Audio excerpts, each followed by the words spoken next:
From Nkingasong Press, I am Joyce Nkingasong, author of the debut novel Respect Yourself, which I published under my pen name FJ Nkingasong, and this is the very first episode of Author Red Tea, where I will be telling the story of the life and works of acclaimed writer Chimamanda Ngozi Adichie. Author Red Tea is a podcast where I tell the stories of some of the most influential writers the world has ever seen with a storyteller's flair. This is a show about highlighting the lives of the writers of our society whose work inspire, challenge, and shape the way we see our world. While this may not be a messy show, I can't promise that no tea will be spilled, so keep your napkins close.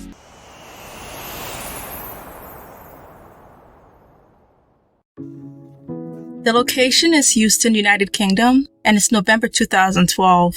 The audience have filled into the large auditorium, and they are anxious to be in the same room as acclaimed writer Chimamanda Ngozi Adichie. On this night, Chimamanda looks gorgeous. Well, when doesn't she? Anyways, here, I'll set the scene for you. Chimamanda walks onto the TED Talk stage, and her cornrows are braided to an updo, and she's wearing a blue speckled shirt made with African fabric, and the shirt's fabric is decorated with yellow and burgundy swirls. They must have some African theme going on at this event because the stage is decorated living room style with a sofa, chair, and other mementos decked in African fabric. And there are 3 circular red carpets at the floor of the stage, and Chimamanda stands at the center of the third and largest one. Before her is a silver podium, and she has a wireless headset microphone connected to her ear. From the look on her face, you can tell that she is ready to deliver her speech. This speech is based on her recent publication, We Should All Be Feminists. Y'all might know the speech because the following year, parts of this very speech will be featured in Beyonce's self-titled album on the song Flawless. We teach girls to shrink themselves, to make themselves smaller. We say to girls, you can have ambition, but not too much. You should aim to be successful, but not too successful, otherwise you will threaten the man. Yes, y'all, that's Chimamanda Ngozi Adichie speaking at the beginning of that song. Celebrated as one of the 100 most influential people in the world in April 2012, Chimamanda has staked her claim as one of the most lauded after writers of our time. But how did it all start? You know I'll tell you. Stay tuned to find out.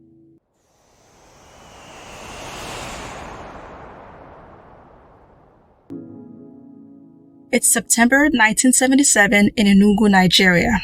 Grace Ifeoma and her husband James Noi Adichie, both members of the Igbo tribe, are preparing for the birth of their 5th child. Finally, the day has come. The baby girl makes her appearance on September 15th, 1977, and looking into her dazzling eyes, Grace and James know that their daughter will be special. They decide to name her Chimamanda, which means God will not fall or God will not fail me. As Grace and James look onto their baby girl with pride, they both believe that they have a medical doctor in their midst. If y'all don't know, having your child become a medical doctor is a dream come true to many African parents. Anyways, the Adichie family is a very educated one. Soon after Chimamanda is born, James gets a position as professor of statistics at the University of Nigeria in Nsukka, and so the family relocates to Nsukka, Nigeria. James later becomes the deputy vice chancellor at the university, and no slouch herself, Grace becomes the first female registrar at that university as well. With such a strong educational pedigree, it's no surprise that as a child, Chimamanda is a voracious reader. Sparks fly when she reads Things Fall Apart by her fellow Igbo Nigerian Chinua Achebe. She has a strong connection with this Nigerian writer. In fact, her family once lived in Achebe's old home. Also, as was expected, Chimamanda excels in school, earning top marks, and her writing abilities also noted early. In fact, in secondary school, she wins a number of prizes for her writing. Chimamanda continues to showcase her writing skills even after she starts college at the University of Nigeria. And at that university, she edits the university's magazine called Compass. But there's a problem. She's enrolled in the school's medicine and pharmacy program.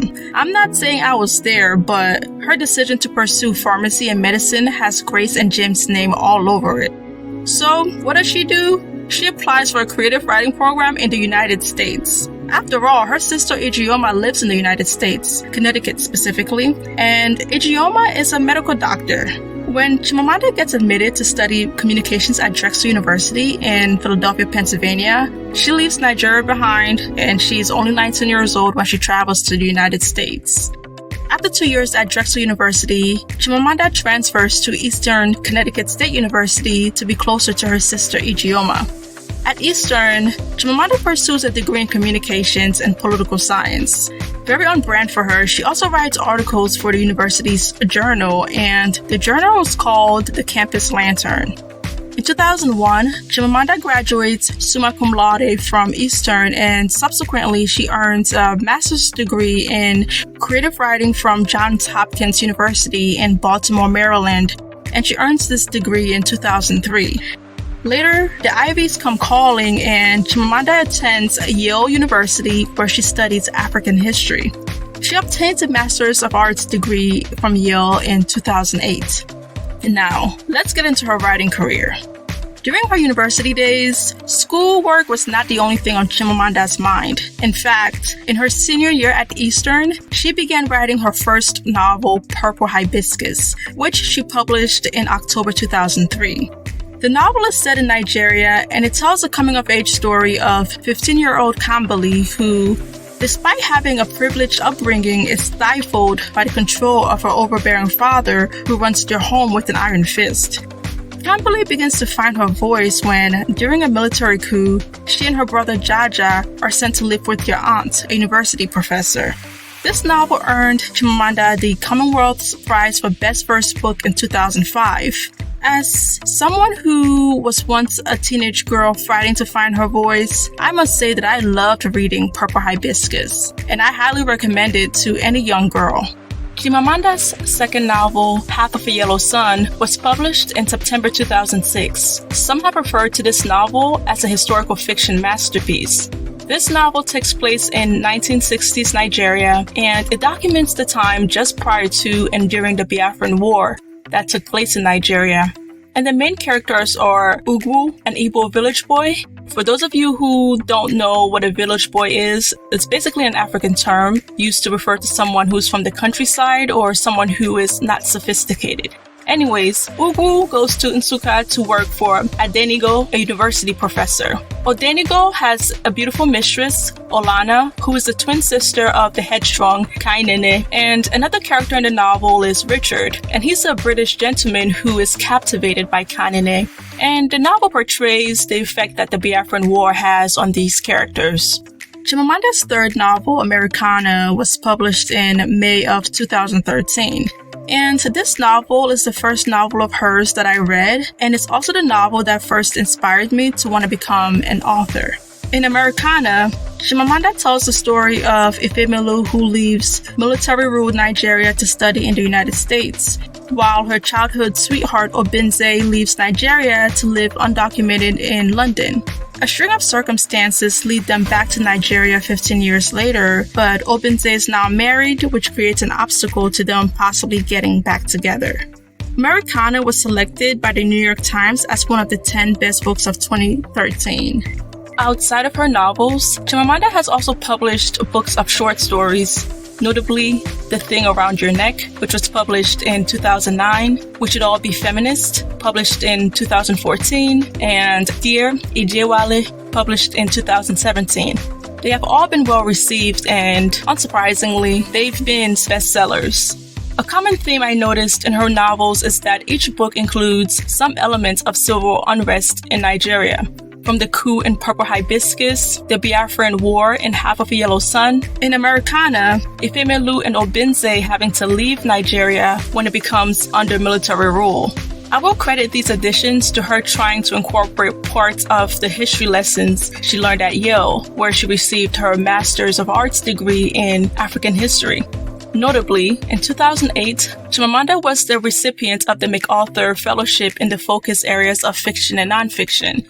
This is a big deal, y'all. If you don't know much about this fellowship, know this. Currently, the fellowship awards $625,000, no strings attached, as its purpose is to invest into the potential of the extraordinarily talented and creative, and it is meant to encourage them to pursue their creative, intellectual, and professional inclinations. To keep it short, sis got paid. Now, what I'm sure y'all are all curious about. Let me spill some tea about her personal life. And when I say some tea, I mean just a little bit of tea, because Chimamanda is extremely private. Even though she ended up not becoming a doctor herself, she married a very successful one, and his name is Ivara Esige, and the two tied a knot in 2009. Word on the street is, she asks friends and relatives not to post pictures of your wedding on social media. She doesn't even like talking about her relationship during interviews. However, she did reveal that she gave birth to a baby girl in 2016. While she acknowledged the birth of her daughter during an interview in 2016, she refused to reveal the child's name. And I don't blame her for it one bit, for protecting her child's identity, because people can be really brutal out here. If you don't know, check out those comment sections on social media. Sheesh. And that wraps up this episode about the life and works of Chimamanda Ngozi Adichie. If you haven't read any of her work yet, what are you waiting for?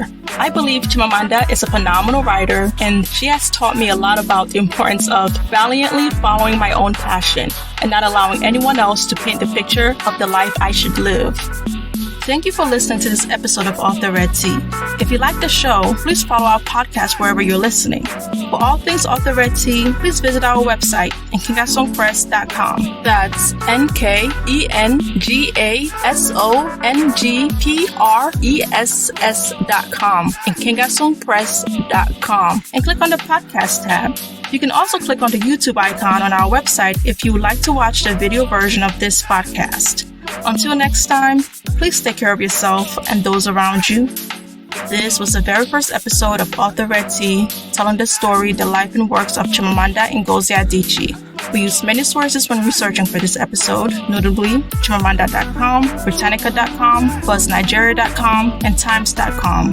This recording is subject to the Fair Use Doctrine pursuant to Section 107 of the Copyright Act of 1976. Fair use is a legal doctrine that promotes freedom of expression by permitting the unlicensed use of copyright-protected works in certain circumstances. Section 107 of the Copyright Act provides the statutory framework for determining whether something is a fair use and identifies certain types of uses, such as criticism, comment, news reporting, teaching, scholarship, and research, as examples of activities that may qualify as fair use. Section 107 calls for consideration of the following 4 factors in evaluating a question of fair use. For more information, visit www.copyright.gov/fair-use/more-info.html.